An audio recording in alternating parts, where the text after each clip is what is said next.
से तो बहुत सारे प्रश्नों के उत्तर अपनी लीलाओं से देते हैं, पर जब उन लीलाओं में श्रद्धा ना हो तो सवाल खड़े हो जाते हैं। भगवान की पत्नियां हैं वेद की ऋचाएं। 16,108 क्या हैं? 16,000 वेद की ऋचाएं हैं, 108 उपनिषद हैं। तो 16,108 मार्ग हैं ईश्वर तक पहुंचने के। हर वेद का मंत्र, हर श्रुति, हर ऋचा आपको ईश्वर तक पहुंचा सकती है, अर्थात वेद का हर मंत्र ईश्वर तक पहुंचा सकता है। तो ये पत्नी, भगवान ने इन्हें पत्नी के रूप में स्वीकार किया। स्वीकार जब भगवान किसी को करते हैं तो भगवान पति बन जाते हैं। पति का अर्थ क्या होता है? पारक्षणे धातु से पति बनता है। पति किसे कहते हैं? जो रक्षा करे। जैसे सेनापति, सेना की रक्षा किया तो सेनापति, राष्ट्र की रक्षा की है तो राष्ट्रपति। ऐसे भगवान हैं सबके पति। तुम हो एक अगोचर सबके प्राण पति। भगवान सबके पति हैं। आपके पति कौन हैं? क्यों मैया? आपके पति कौन हैं? कौन?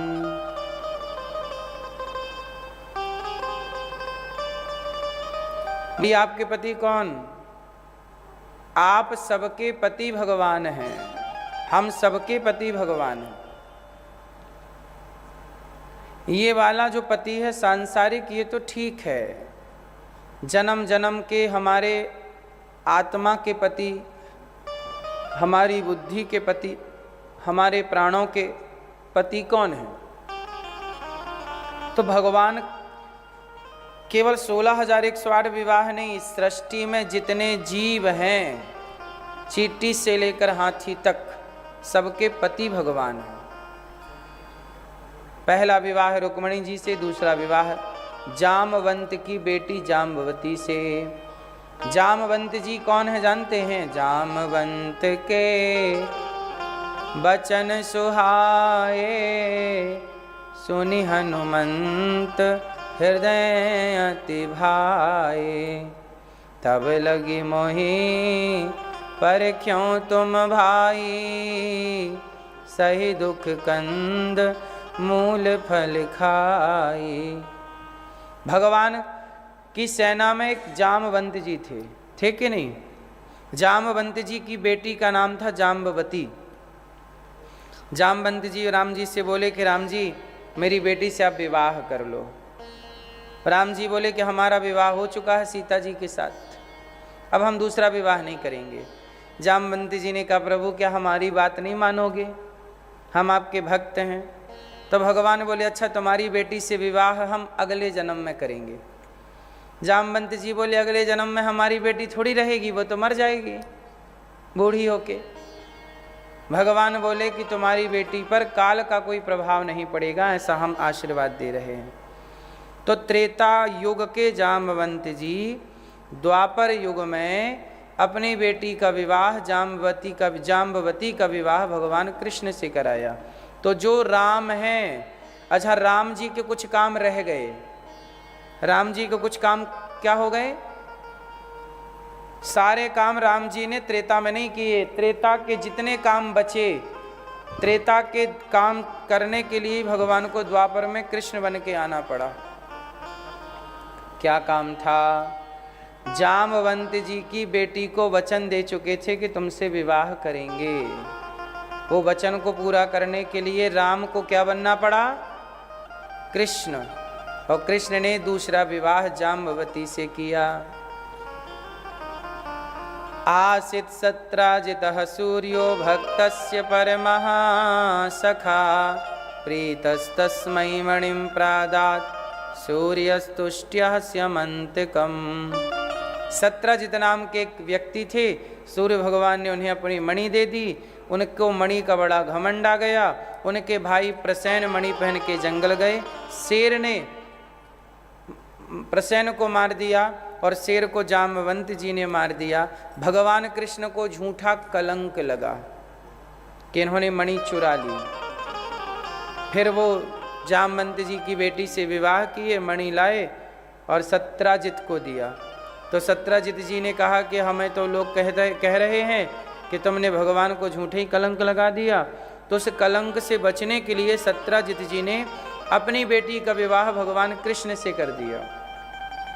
तो सत्राजित जी की बेटी का नाम था सत्यभामा, जामवंत जी की बेटी जाम्बवती और सत्राजित की बेटी सत्यभामा। चौथा विवाह भगवान कृष्ण का हुआ यमुना जी के साथ। किसके साथ? किसके साथ? यमुना मैया। यमुना मैया भगवान की चौथी पत्नी है।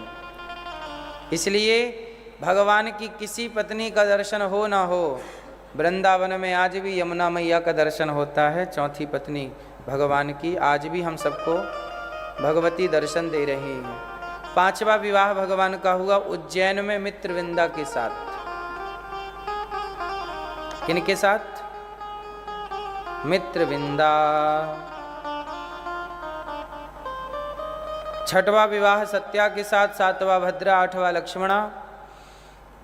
और भौमासुर को मारकर 16,100 कन्याओं को बंदी बना रखा था भौमासुर ने। भगवान ने युद्ध में पराजित किया और कन्याओं को कहा कि घर जाओ। उन कन्याओं ने कहा प्रभु अब आपको छोड़ के कहाँ जाएं। तो जिन्हें कोई स्वीकार करने को तैयार नहीं था, ऐसी कन्याओं को भगवान ने स्वीकार किया, पत्नी बनाया। तो जिन्हें कोई स्वीकार नहीं करता उन्हें भगवान स्वीकार कर लेते हैं। और टोटल विवाह हो गए भगवान के 16,108। इसके बाद क्या हुआ? भगवान केवल विवाह करते हैं ऐसा नहीं, हर पत्नी के साथ भगवान खुश हैं। जैसे आप लोग विवाह कर तो लेते हो, पर विवाह करने के बाद आप लोग परेशान हो जाते हो, बात तक नहीं करते, मुंह बनाए फुलाए बैठे हैं। ऐसे आप थोड़ा हंसा करिए, थोड़ा मुस्कुराया करिए। जिंदगी में भगवान अपनी पत्नियों के संग ना कभी वो होली खेलते हैं, कभी दीपावली मनाते हैं और तरह तरह के त्यौहार मनाकर कभी भगवान रुक्मणी जी के साथ क्रीड़ा करते हैं, लीला करते हैं, खेल कूद करते हैं। जीवन का सुख क्या है? यही आनंद है। जिंदगी मिली है बिंदास जीने के लिए, लेकिन आजकल लोग जीते कम हैं, घुट घुट के मरते ज्यादा हैं। अच्छा, आज लोग इतने परेशान क्यों हैं? बताओ जरा मेरी माँ, क्यों परेशान हैं? आजकल लोग परेशान इसलिए हैं क्योंकि लोगों की इच्छाएं ज्यादा हैं। क्या ज्यादा हैं? इच्छाएं। ये भी मिल जाए, ये भी मिल जाए, ये भी। जरा सोचिए, आप जरा थोड़ी देर के लिए विचार करिए कि आपको कुछ नहीं चाहिए। जरा सोचिए, इमेजिन करिए कि आपको कुछ नहीं चाहिए। जब आपकी कुछ नहीं चाहिए तो आप सुखी होंगे कि दुखी होंगे? आप उसी क्षण सुखी हो जाएंगे जब आपके मन में ये विचार आ जाएगा कि अब मेरे को कुछ नहीं चाहिए, जो है प्राप्त है, जो पर्याप्त है। अब नहीं, जो है ठीक है, दाल रोटी मिल रही है ठीक है। जिंदगी मिली है आनंद को पाने के लिए, लेकिन हम लोग इतना संसार में उलझ जाते हैं कि संसार की उलझन में अपना सुख भूल जाते हैं। हम क्यों आए हैं, क्या करने आए हैं, हमें पता ही नहीं। बस गधों की तरह फिर रहे हैं, भाग रहे हैं गधों की तरह। क्यों भाग रहे हैं? ये पाके करोगे क्या? आपको पैसा चाहिए, चलो आप पैसा कमा लो। क्या करोगे पैसा कमा के? घर बनवाओगे और पैसा कमाओगे, पैसे से और पैसा कमाओगे। क्या करोगे उस पैसे का? आपके पास माना कि खूब पैसा आ जाए, क्या करोगे? खाओगे तो रोटी ही ना, पेट भर ही तो खाओगे, सोना तो चबाओगे नहीं। पैसा कमाना बुरा नहीं है, कमाना चाहिए, पर कितना कमाना चाहिए? जितनी जरूरत है। चिड़िया दिन भर घूमती है, जितना उसके पेट में समाता है, जितनी जरूरत है उतना खाती है, बाकी आनंद से अपना मौज करती है। बोलो हाँ। कुत्ता, बिल्ली, पशु पक्षी, किसी को भी आप देखिए, वो उतना ही खाते हैं जितने की जरूरत। खा लिया, पेट भर गया, उसके बाद वो पड़े हैं। शेर पेट भर लिया तो शेर के पास हिरन चरता रहे ना तो शेर उसे छेड़ता नहीं है। ऐसा नहीं सोचता कि यार आ गया है, चलो आज मार के रख लेते हैं, कल खा लेंगे। वो कल की प्लानिंग नहीं करता। उसे भरोसा है कि जो परमात्मा कल बनाएगा वो कल की व्यवस्था करेगा। लेकिन आप लोग ना 4 पीढ़ी आगे तक का सोच रहे हैं,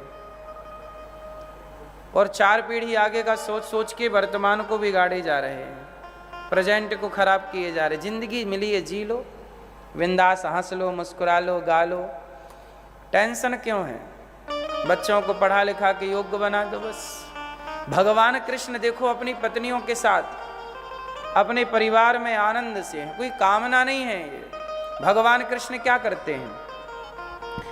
कंस को मारा तो कंस को मार के चाहते तो कंस का मथुरा का सिंहासन भगवान छीन लेते कि मैं राजा। नहीं, कंस को मारा और कंस के पिता को राजा बना दिया। एक रत्ती सोना चांदी नहीं लिया, जबकि कंस के राज खजाने में कितना सोना चांदी रहा होगा, लेकिन भगवान ने इतना सा नहीं लिया, इतना सा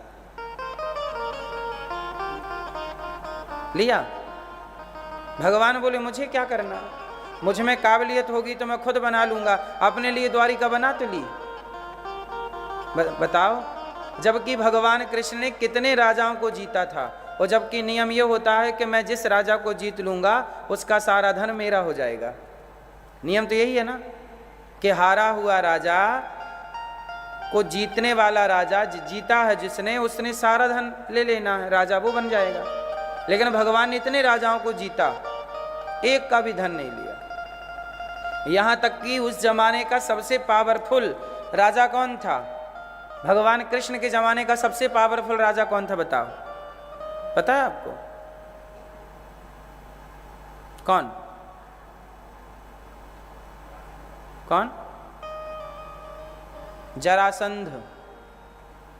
सबसे पावरफुल कौन था? बोलो। जरासंध सबसे पावरफुल था और सबसे समृद्धवान राजा था। उसका पावर इतना था कि पूछो ही मत। और वो सबसे, कंस का ससुर था जरासंध। अस्थि प्राप्ति इसकी 2 बेटियां थीं, जरा कंस के साथ ब्याही गई थी। बड़ा पावर, बहुत पैसे वाला था, सबको जीत 20। इसलिए कहते ना, बेईमानी का पापी का धन लेना भी नहीं। इसलिए भगवान कृष्ण का सिद्धांत था, वो किसी भी राजा को पराजित करते थे पर उसका 1 रुपया धन नहीं लेते थे, क्योंकि भगवान को पता था कि ये पापी राजा है, और पापी का धन लेके हम क्यों पापी बने? हम पापी का धन लेके क्यों? इसलिए कहते हैं पापी का धन भी नहीं लेना चाहिए, पापियों से दान भी नहीं लेना चाहिए। इसलिए दान करो तो मेहनत की, ईमानदारी की कमाई का करो, भले 1 रुपए दान करो, बेईमानी का दान नहीं करना चाहिए। अब आपने किसी के 1000 रुपए चुरा लिए, माना कि किसी ने किसी के 1000 रुपए चुरा लिए और 1000 में से 100 रुपए दान कर दिया कि चलो जी हम 200 रुपए दान कर देते हैं तो 800 रुपए हमारे साफ हो जाएंगे। नहीं, तुमने चुराया क्यों? जिसका चुराया बेचारा, उसने वो 1000 रुपए पता नहीं किस चीज़ के लिए रखे हों, बेटी के विवाह के लिए रखे हों। अब कोई बाप अपनी बेटी के विवाह के लिए पैसा जोड़ रहा है, समझो जरा, कि मेरी बेटी का ब्याह करूँगा, पैसे जोड़ रहा है, और आप जाओ और उसके पैसे चुरा के ले आओ। अब बताओ वो पैसे तुम्हें बच पाएंगे? अब आप सोचो कि चलो इससे हम थोड़ा सा दान भी कर दें, नहीं, वो दान भी तुम्हें पाप का भाग देगा, पुण्य का भाग ना मिलेगा तुम्हें। वो बाप तो रो रहा होगा ना जिसने बेटी के लिए रखा होगा, उसके एक आंसू जो बह रहे होंगे वो तुम्हारे लिए नरक तैयार हो रहा है। इसलिए हमारे धर्म में कहा गया, सनातन में कहा गया, भगवान ने यही सिखाया समझाया कि कभी भी धन के पीछे मत भागो, पैसे कमाओ, ईमानदारी का कमाओ, जितनी जरूरत उतना कमाओ और हाय हाय परेशान ना हो, जिंदगी जी लो। पैसे ही कमाते रहोगे, हंसोगे कब, मुस्कुराओगे कब, कीर्तन कब करोगे, भगवान का भजन कब करोगे, चिंतन कब करोगे? पूरा ध्यान पैसे में है। पैसे हमारी जरूरत है, जरूरत पूरी होती है कर लो। तो भगवान के इतने सारे विवाह हुए और पत्नियों के साथ भगवान, बच्चों के साथ भगवान खुश है, आनंद से हैं। अच्छा मुझे एक बात बताओ, भगवान श्री कृष्ण की इतनी सारी पत्नियां, हर रानी से 10-10 बेटा, एक एक बेटी, भगवान कृष्ण के परिवार में कितने लोग हैं? 56 करोड़ यदुवंशी। द्वारिका में भगवान कृष्ण के बच्चों को पढ़ाने के लिए टीचर कितने थे पता है? नहीं? द्वारिका में लिखा है ये सब कुछ, हम ऐसे नहीं बोल रहे हैं। भगवान कृष्ण के पुत्रों को पढ़ाने के लिए, पुत्रों के पुत्रों को पढ़ाने के लिए द्वारिका में टीचर थे 3 करोड़ से ज्यादा। केवल टीचर, गुरुजन जो भगवान के बच्चों को पढ़ाते थे, इन सबको सैलरी देना। भगवान राजा थे, बहुत बड़े राजनीतिज्ञ हैं, अर्थशास्त्री हैं, राजतंत्र चला रहे हैं भगवान। उनकी कही गीता आज तक लोग समझ नहीं पा रहे हैं। तो भगवान का ऐसे शासन चलता है। लेकिन मुझे एक बात बताओ कि वो 56 करोड़ यदुवंशी थे और आखिरी में बचा कौन? भगवान कृष्ण के वंश में आखिरी में कितने बचे? उत्तर दो आप। कितने बचे? जोर से। केवल एक बचा। 56 करोड़ यदुवंशी थे। भगवान कृष्ण के पुत्र के पुत्र के पुत्र, ये सब मिला के टोटल कितने? बोलो 56 करोड़। और बचा कितने? बचे कितने? सिर्फ एक।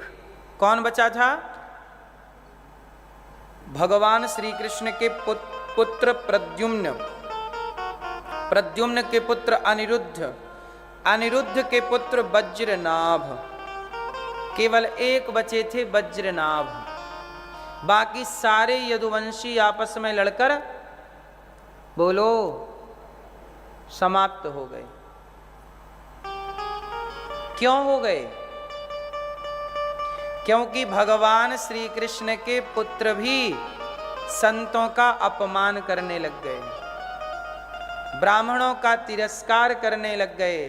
तब भगवान बोले कि जिन ब्राह्मणों के मैंने पांव धोए हैं, सुदामा के पांव धोए ना, कौन? श्री कृष्ण। सुदामा के पांव धोए, जिन संतों के आगे हाथ जोड़ के कृष्ण खड़े रहे, भगवान के पुत्र पौत्रादियों ने उन ब्राह्मणों का, उन संतों का अपमान करना शुरू कर दिया। भगवान ने कहा कि मेरे पुत्रों से ये गलत हो रहा है। मेरे पुत्र इस घमंड में है कि मैं तो कृष्ण का बेटा हूँ, मैं तो कृष्ण का पोता हूँ, मेरे तो दादा कृष्ण है। बड़े बाप का बेटा थोड़ा घमंड में तो चलते ही है। तो भगवान बोले कि ये तो मेरे नाम से, ये तो समाज में अत्याचार करने लग जाएंगे, लोगों को सताने लग जाएंगे कि मैं तो कृष्ण का बेटा हूं, मैं तो कृष्ण का पोता हूं। तब भगवान ने कहा कि ये तो अब क्या हुआ? भगवान का बेटा, यही तो हुआ आखिरी में कि सांब पेट में कपड़ा बांध कर गया। सांब पेट में, द्वारिका में ना दुर्वासा ऋषि आए और दुर्वासा जी की पूरी टीम टोली आई, संतों की टोली आई। द्वारिका में कोई उत्सव रहा होगा तो सब संत आए। संत तो विचरण करते रहते हैं, आज यहाँ कल यहाँ कल यहाँ कल यहाँ। तो आज सारे संतों का जमावड़ा कहाँ हुआ? द्वारिका में। तो द्वारिका में आए तो भगवान कृष्ण ने सबकी सेवा पूजा की, व्यवस्थाएं की। तो जब भगवान सबको मालपुआ और पकवान पहुंचा रहे और सबकी सेवा कर रहे, तो भगवान के पुत्रों ने सोचा कि बाबा जी लोग करते धरते कुछ नहीं है, बैठे बैठे खा रहे हैं, चलो हम देखें तो सही कि ये असली साधु हैं कि नकली हैं। तो संतों का परीक्षण करने चला कौन? सांब। भगवान के पुत्र हैं सांब, और सांब बहुत सुंदर थे। तो सांब को क्या किया भगवान के बेटों ने? पहनाई साड़ी। लड़के लड़के हैं ना, मस्ती कर रहे हैं। सांब को पहनाई साड़ी और पेट में बांध दिया कपड़ा, ऐसा लगा कि प्रेग्नेंट है, गर्भवती है। साड़ी पहनाई, चूड़ी उड़ी, पूरा महिला बना दिया। महिला बना दी और पेट में बांध दिया कपड़ा। और बाबा जी के पास गए, बाबा जी आप तो बड़े पहुँचे संत हैं, ये बताओ कि हमारी भाभी को, हमारी भौजी को बेटा होगा कि बेटी होगी? ये देखो गर्भवती है, तो आप बताओ कि छोरा होगा कि छोरी होगी? संतों ने समझ लिया कि तो भगवान के उद्दंड ऐसे बालक संतों का अपमान कर रहे हैं। अच्छा, तुम हमारी परीक्षा लेने आए हो, हमारी साधुता की परीक्षा लेते हो?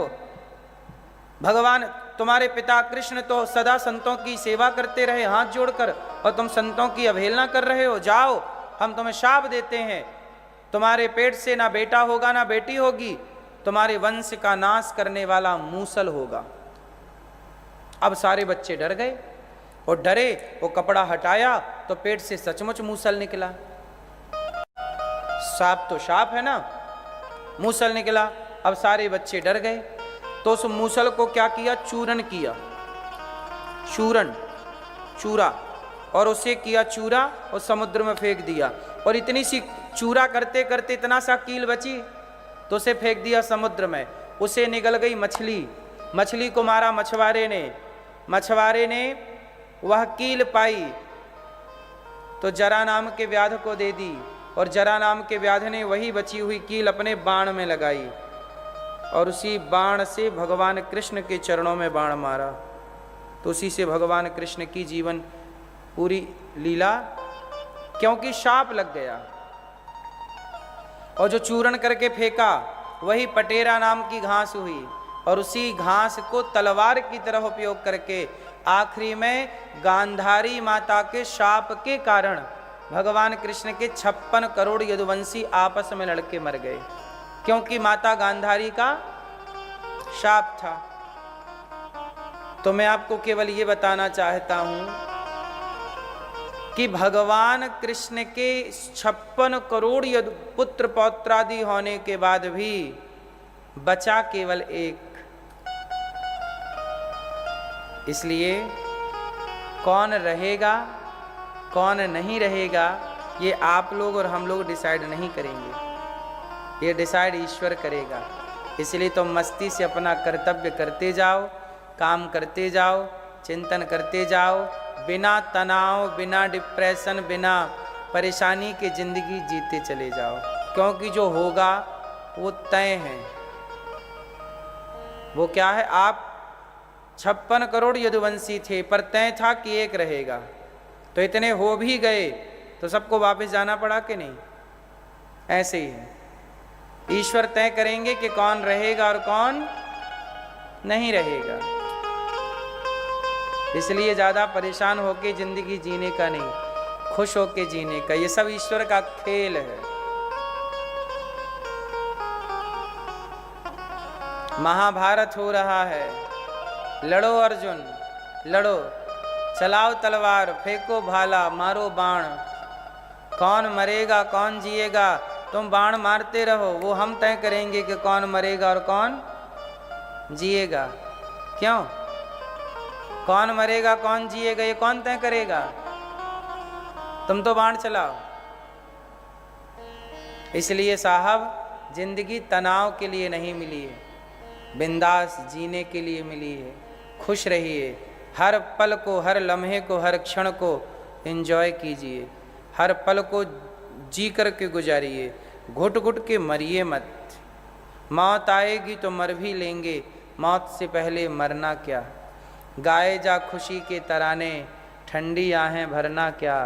गाए जा खुशी के तराने, ठंडी आहें भरना क्या। मौत आएगी तो मर भी लेंगे, मौत से पहले मरना क्या। है ना, मौत आएगी तो मर लेंगे, मौत से पहले क्या मरें। इसलिए जिंदगी भगवान कृष्ण कह रहे हैं बिंदास जियो। भगवान ने अपनी पत्नियों के साथ समय बिताया, बेईमानी कभी नहीं की भगवान ने, कभी किसी का बेईमानी का 1 रुपया नहीं अपनी ओर रखा।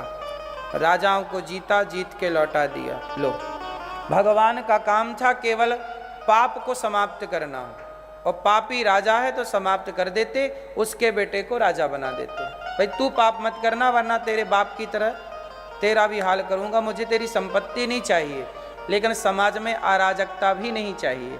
भगवान आए हैं धर्म की स्थापना करने। तुम ठीक ठीक चलो तो भगवान तुम्हारा साथ देंगे, और तुम गलत चले तो तुम्हें मार देंगे। खत्म। रावण ठीक ठीक चलता, क्यों मारते? गलत चला तो मार दिया, और रावण के भाई विभीषण को लंका का राजा बना दिया। राम जी चाहते तो लंका, रावण को मारने के बाद बताओ लंका का राजा कौन बनना चाहिए?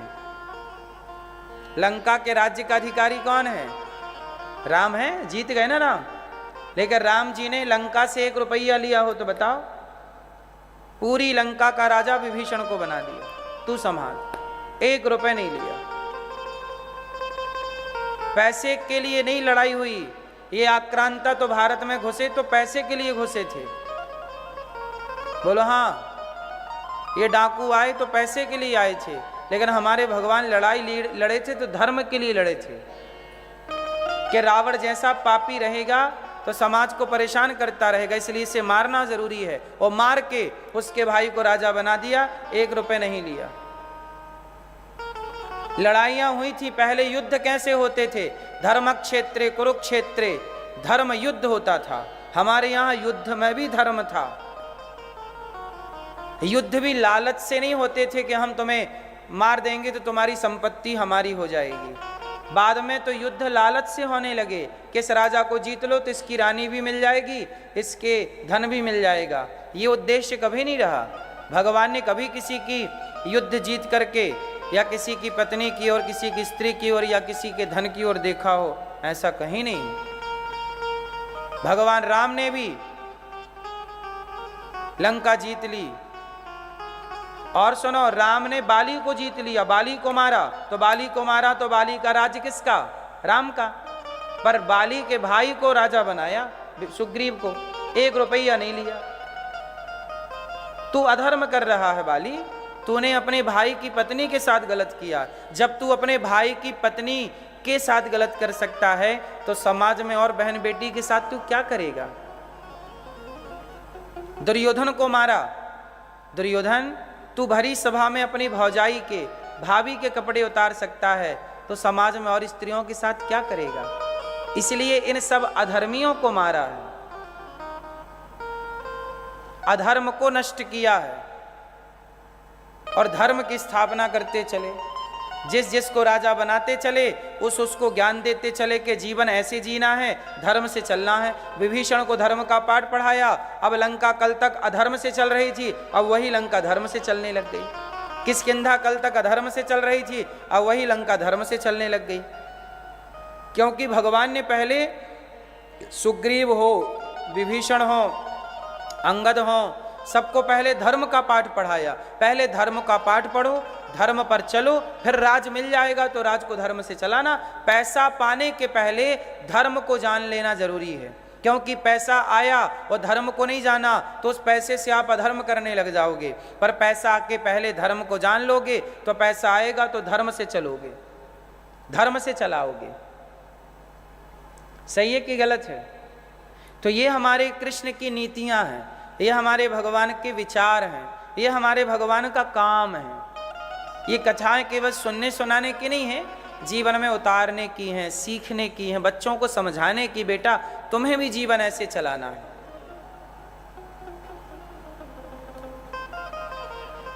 तो भगवान श्री कृष्ण पूरे लीला कर रहे हैं, पूरी लीला कर रहे हैं संपूर्ण राजाओं को, जो गलत गलत राजा हैं। अब जैसे एक और राजा था, उसका नाम था, भगवान श्री कृष्ण ने उसको मारा, वो नकली भगवान बना घूमता था, उसका नाम था पौंड्रक। क्या नाम था? पौंड्रक। पौंड्रक एक राजा था, उसको इतना घमंड आ गया कि वो बोला कि मैं ही भगवान हूँ। उसने नकली हाथ बनवाए लकड़ी के और पीछे फिक्स करा लिए और बोले देखो मैं चतुर्भुज हूँ। द्वारिका में कृष्ण कैसे रहते थे?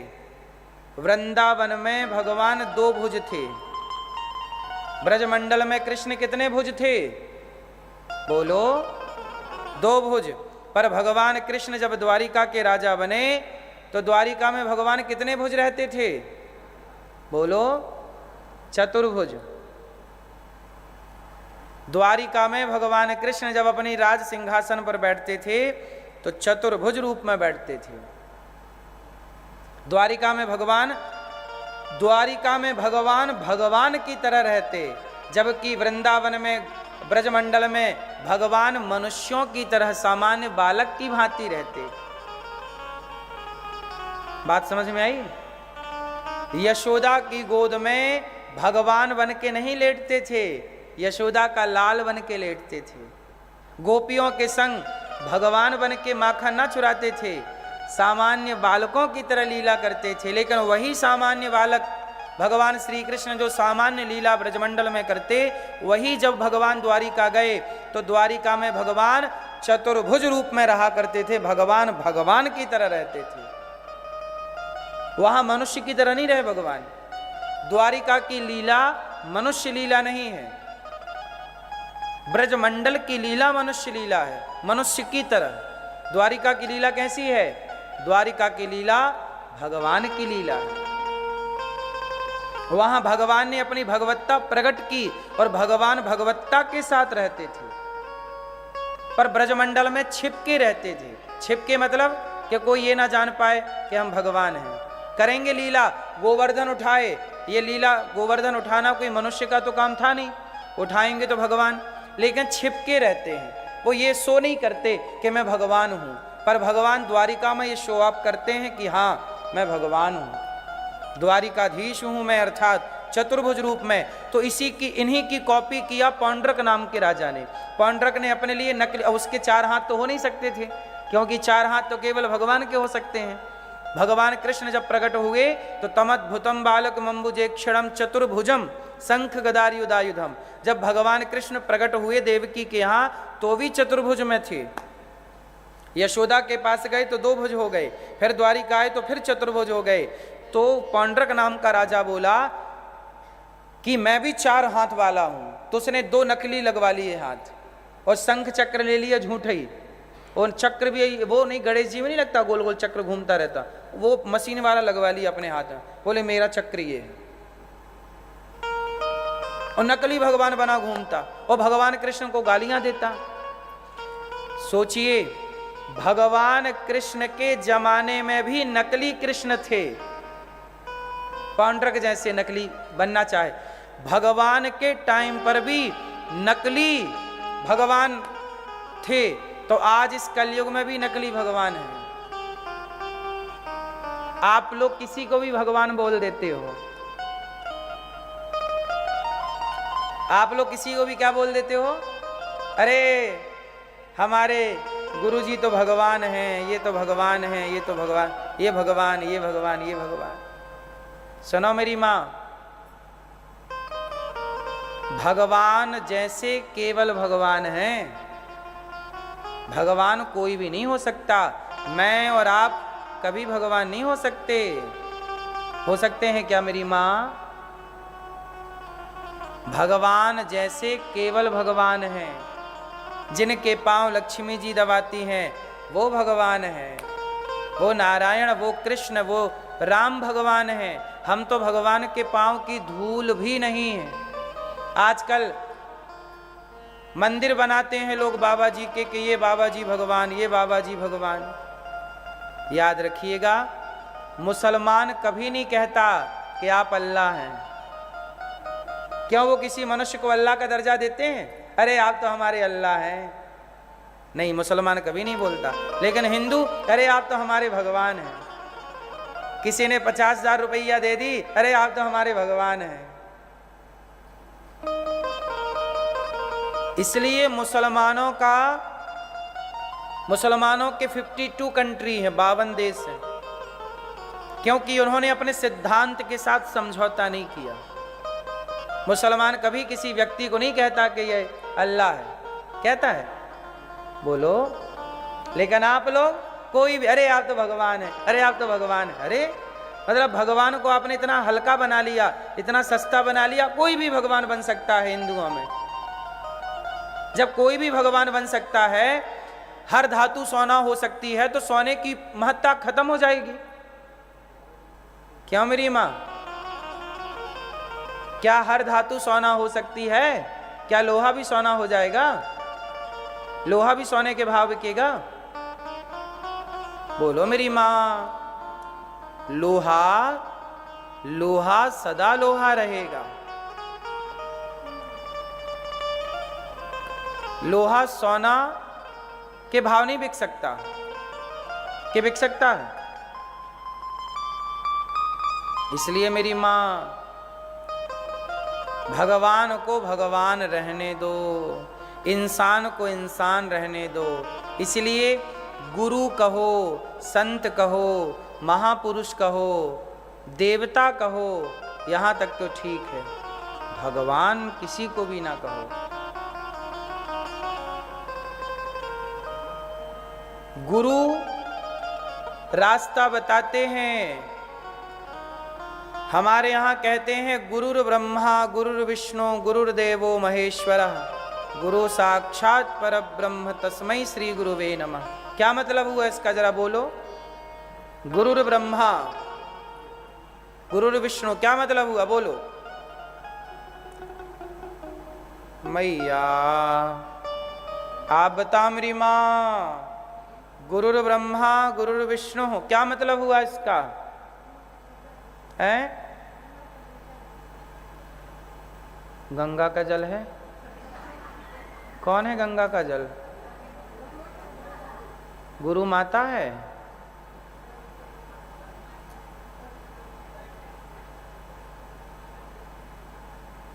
मैया,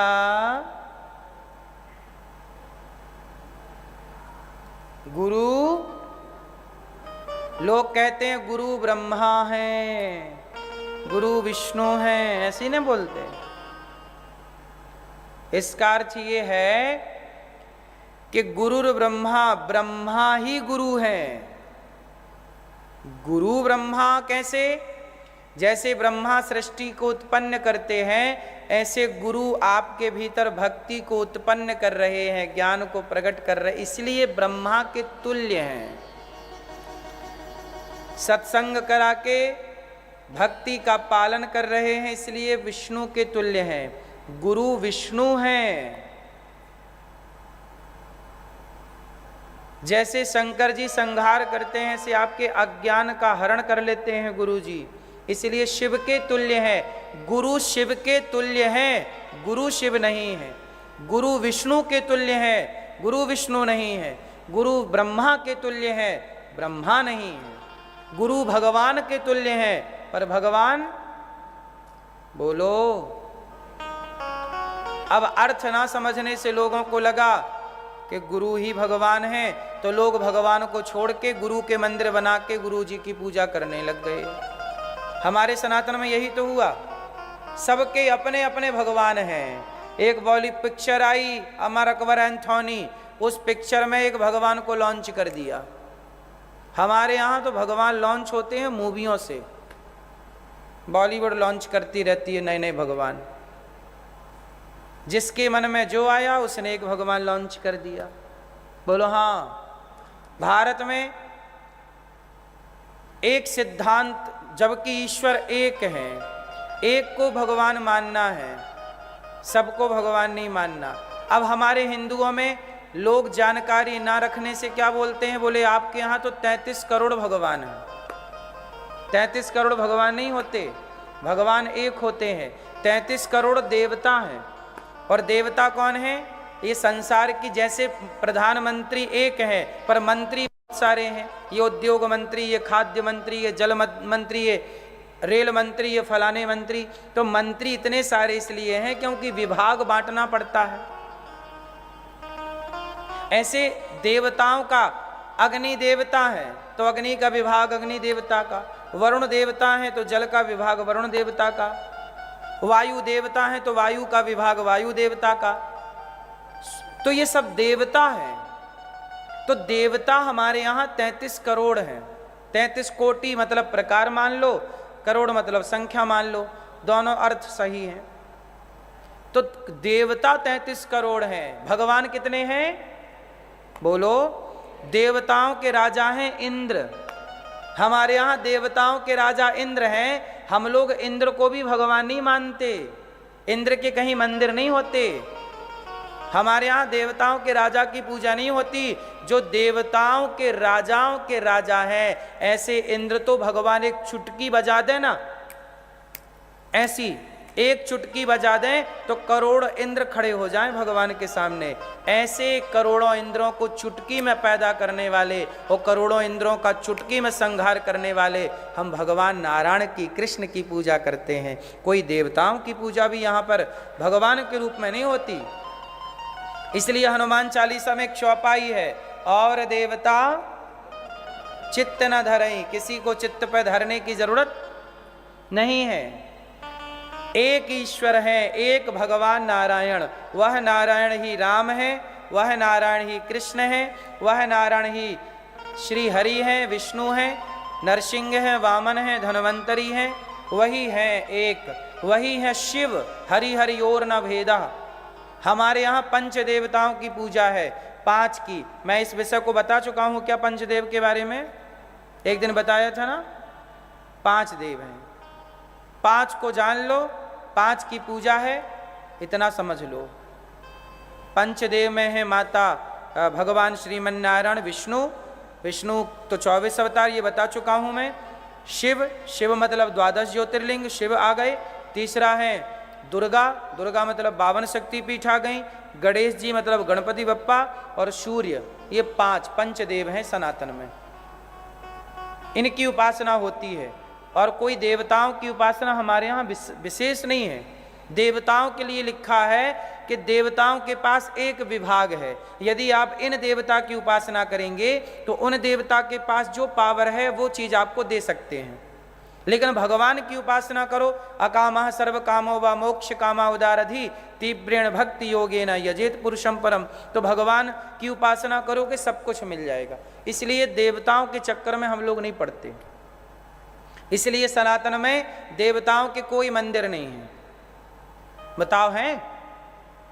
भगवान के मंदिर हैं, राम के मंदिर हैं, कृष्ण के मंदिर हैं, भगवान नारायण के मंदिर हैं, विष्णु जी के मंदिर हैं, नरसिंह भगवान के मंदिर हैं, शिव जी के मंदिर हैं, गणेश जी के मंदिर हैं, दुर्गा जी के मंदिर हैं, सूर्य जी के मंदिर हैं। कोणार्क मंदिर सूर्य मंदिर था उड़ीसा में, सूर्य मंदिर है। पर देवराज इंद्र का मंदिर नहीं है। बोलो। इसलिए मेरी मां, सनातन को बहुत बारीकी से जानने की थोड़ी सी जरूरत है, और वो आप सब जान जाएंगे तो ये भ्रांतियां मिट जाएंगी। तो आज हमने ये सारी बात इसलिए बताई कि पौंड्रक नकली भगवान बना घूमता था, तो आप किसी को भी भगवान नहीं मानेंगे। किसको मानेंगे भगवान? कौन है भगवान? जोर से, कौन है? भगवान श्रीमन नारायण, भगवान कृष्ण, भगवान राम, ये भगवान। किसी को भी भगवान बोलना अपराध है। अब जैसे आप मैया किसी को भी कह दो, अरे आप तो हमारे पति हो, आओ आओ पति देवता, अरे आप तो हमारे पति हो, पति हो, तो बताओ ये कह देना पाप है कि पुण्य है?